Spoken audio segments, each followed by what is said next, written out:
زمین په آزاد یم دا وطن دې تل آزاد وي دغه خاوره دې زمرو ده دښمنان دې تل برباد وي زمین په آزاد یم. پخلنځي ته ښه راغلاست. خدای دې وکړي روغ جوړ راته اوسئ دوستانو. ډېره مننه. فرمایشونه راغلي دي. مشت یو دوست راسې وایي مسافر یم او د غواړم چې په کور کې ساندویچ خپله جوړ کړم چې بهر راته داسې یو څه مشکله ده. په خارج کې البته اوس یې حلال به وي که نه. نو ساندویچ خو ډېره اسانه ده. ډېر زیات په کور کې ساندویچونه څو رقمه دي. اول هم ساړه ساندویچ خوړل کېږي، هم ګرم ساندویچ خوړل کېږي. نو زه به نن د دوست د محترم دوست په فرمایش یو ډول ساندویچ جوړ کړم او دا هم د چرګ د غوښې ساندویچ. نو راسره اوسئ. د تاسو نه مننه چې ویډیو ګورئ، تعقیبوئ. تل اوسئ په نطقي پخلنځی تعقیبوئ، نشروئ، لایک کوئ، سبسکرایب کوئ چې نوي راسره وصل کېږئ. نو زه به هم تکړه سمه، انرژي به واخلمه چې لیدونکي سته او زه هم بېجایه زحمت نه باسم. لیدونکو ساندویچ لپاره تاسې کولی شئ چې وړۍ ډوډۍ واخلئ، اته پاسته یې واخلئ. د هر شي خو ما مخکې وویل چې په هر ډول یې جوړولی شئ، خو ما ورته په دې رقم سره ډوډۍ واخیسته او دا ډوډۍ په کور کې هم چې دا ښکلرۍ پخېږي. قیمت یې ډېره نه تمامېږي چې مسافر یې کولی شئ اماده یې واخلئ. په دې رقم پخې هم شته او یو ډول چې دي په دا رقم خامې هم شته چې دا بیا په داش کې ایښودولی شئ. هلته پې لیکلي دي په کوم مملکت کې چې هغه ژبې بې لیکلي دي ورته په انګلیسي خو حتما شته چې په څه ډول او څو دقیقې په داش کې پخې. ښه، نو د دې لپاره چې د ډوډۍ باندې اول ډوډۍ باید غوړه کړمه چې ماتې کړم او غوړوم یې. نو د دې لپاره د تاسو خوښه چې کوچ ور اچوئ، په کوچو یې غوړوئ او که په مایونیز. سس د مایونیز چې ده نو په دې ډول سره زه دا سس د مایونیز د کوچو په ځای زه غواړم په دې باندې ډوډۍ غوړه کړم. وګورئ دومره ورته کفایت کوي. او دې نه علاوه چې ده لږ څه لیمو اوبه هم دلته ور اچوم د سوس ته. طبیعي شی ده. لږ څه مې د لیمو راته ور واچوم، لیمو اوبه او هوږه. هوږه هم چې کله دا غوښه یې پخوم هم ورته پکار ده. ساندویچ چې ده لومړی ځل چې ده په انګلستان کې پیدا شوی، جوړ شوی. دا په انګلستان کې یوه سیمه وه چې د ساندویچ په نوم باندې وه او دلته یو سیاستمدار و. نو دی شپه ورځ په خپل سیاست کې بوخت و، کار یې ډېر و، البته زحمتکشه سیاستمدار. نو دلته به چې د نوکران به یې ول، بزدوران یې ول، څوک ول مقصد کور والو چې به ډوډۍ ورته راوړله چې ورته کیلې ښودله. نو ده به ویل چې وخت باید ضایع نه شي، دقیقه ثانیه باید ضایع نه شي. دغه رقم دې خلکو وطنونه آباد کړي. نو د دې لپاره چې وخت ضایع نه شي نو بیا یې په خپله د خپلو کارګرانو ته وویل چې داسې کوئ د هر شی چې راوړئ په دغسې غټې ډوډۍ کې ماتې کړئ او په منځ کې کېږدئ او بیا یې راته په بشقاب کې چورې راته ویې آماده تیاره خورم. دومره به نه کوم چې دا واخله دا راواخله، داسې د ده سړي وخت نه ضایع کوو. نو دا ساندویچ وایي د تېره وخته په نړۍ کې رواج شوی ده او لیمو اوبه په لږ ډول ور واچوم. دې شکل سره مې سوس مایونیز کې لږ څه هوږه او لږ هم لیمو اوبه ور واچولې. ډوډۍ به بیا یې غوړه کړم. نو په ابتدا کې به زه اول دا ډوډۍ ورته غوړه کړم، چې به یې په منځ کې ماته کړم. په دې شکل سره چې ماته م کړله بیا به یې دغلته بغل سره دا رقم ډوډۍ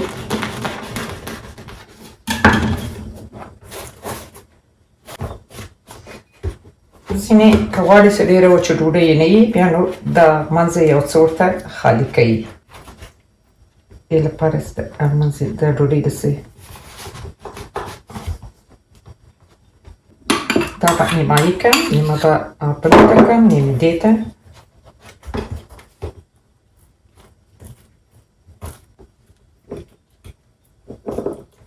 که بیا ډېرې م غوړوئ خوښه مو خو زما په نظر دومره ورته کفایت کوي.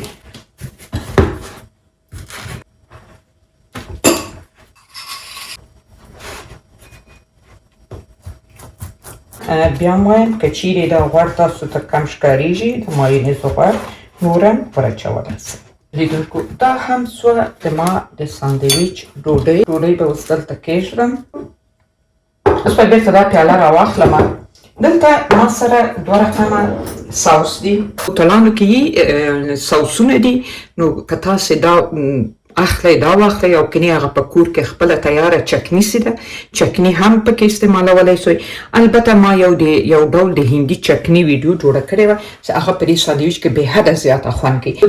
دا چون غوړي لري، خپله دا غوړي دا ساوس، نو دې لپاره هم ما په دې ډوډۍ کې سره سوس مایونیز کم ووهو، لکه سوس مایونیز ویې لکه کوچ، هغه ما پکې یو څه کم کړو.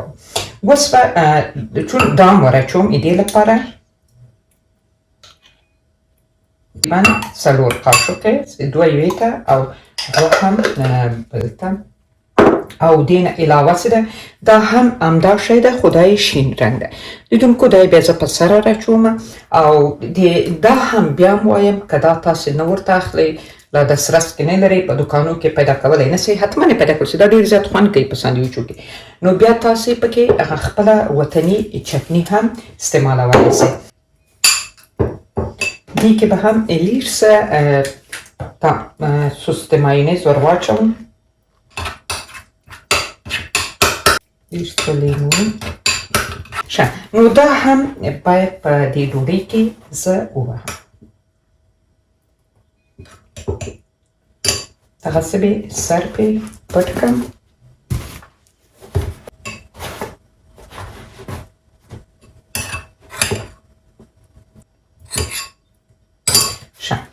دا هم د ډوډۍ د تیارولو او دا به هم دلته تیار واچوم. هم 3 قاشقې راواخیستې، فکر کوم بس بسې، که نه سو بس بیا به یې نور هم ور واچوم. لیمو به هم لږ ور واچوم.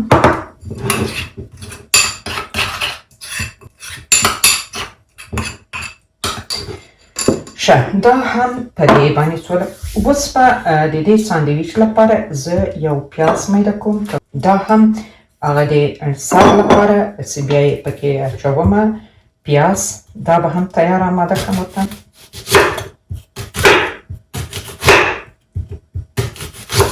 دا هم یو سور پیاز چې په دې کې مې د لیمو به ور واچولی او لږ څه مې هم مالګه ور واچوله. او دا هم بل ساوس ما تاسو ته وویل چې دا هم بیا د دې پیازو په سر پې ور اچوم. 2 ساوسه او دا هم ډوډۍ.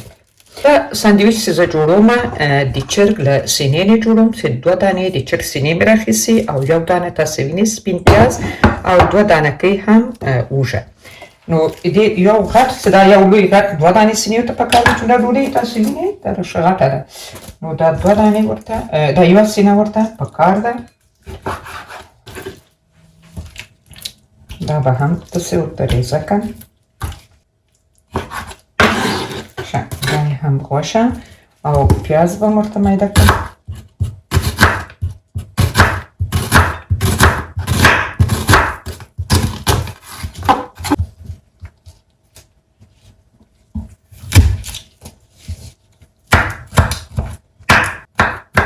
ښه، دا هم کړی. اوس به نور دا سره کړمه. 2 چمچې هم غوړي او پیاز به ور واچوم. پیاز پکې سره کومه نه، هسې لږ څه پکې نرموم. لکه څنګه چې پوهېږئ پیتزا او ساندویچو کې یو ډول پنیر لویږي چې په دا ډول پاکټو کې دي پنیر. دا به هم ور واچوم. مساله چې زه کومه ور اچوم، یو خو ما مخکې هغه کوم ساوسونه چې ول هغه خپله یو ډول ډېره خوندوره د پیتزا او د ساندویچ مسالې لري، خو بیا هم زه غواړم لږ څه د پیتزا مساله هم ور واچوم او لږ څه تور مرچ هم په سر دوړوم او هم کورکمن چې تل د ما په پخلنځي کې وي. او بیا نه علاوه سره لږ څه به وچ زنجفیل هم که تازه ور اچوئ که وچ زنجفیل چې سره ده. زنجفیل که وچ غواړئ چې واخلئ په دې رقم به بیا نه کېږي. پیاز خاسته شول نو اوس به دا اوږه ور واچوم. البته مرچ خو ډېر شیان هغه کوم رقم چې هغه خپل وطني رقم یې کوئ هغه نو تاسو پورې مربوطه ده چې زړه مو خوښېږي هغه رقم یې کوئ چې ډېر مرچ مسالې ور واچوئ.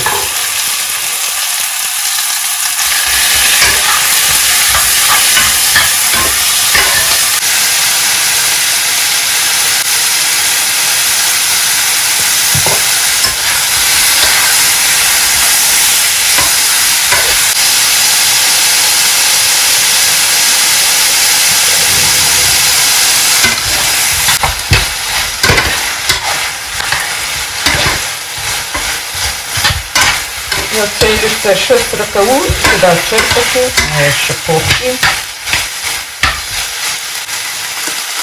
تور مرچ سره کړم.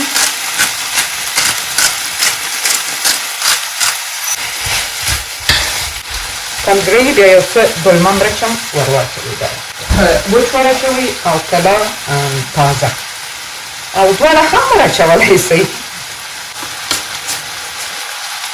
دا هم دلمه مرچ دواړه مې ور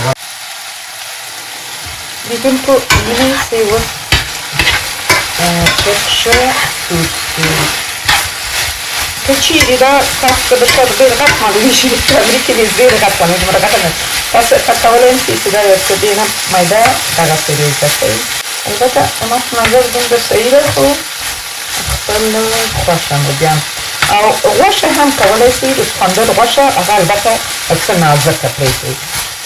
د چرګ خو ژر پخېږي او د سخوندر غوښه بیا یو څه داسې د پاڼې ورقې ورقې کړئ. په دې اخره کې دا هم د پیزا پنیر دا به پسې ور واچوم.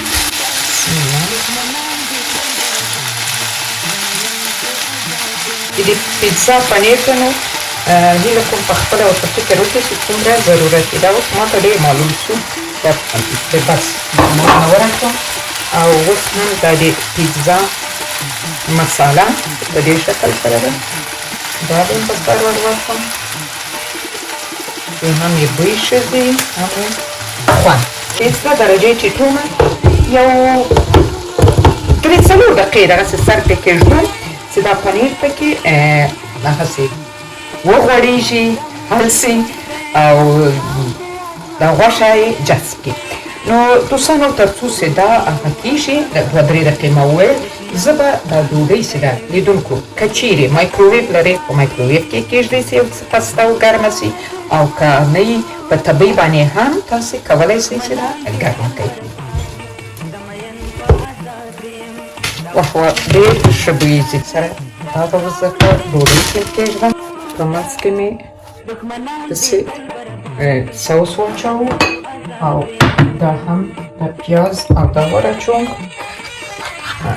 به دا پکې واچوم.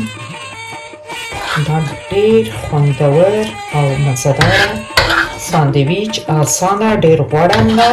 البته دا ساندویچ ما تاسو ته وویل چې دا یو ګرم ساندویچ ده کمپاني کاوو ما نه ده پکې اچولی. ښه اوس هم پیاز څه مزه کوي دا پیاز پکې چا زړه یې چې پکې وي خوري او بیا هم دا پکې ور اچوم ډېر دی. نور نو زما په نظر پنیر چې شته ضرورت نه لري په دې شکل یې جوړ کړئ ډېر خوندور ځي.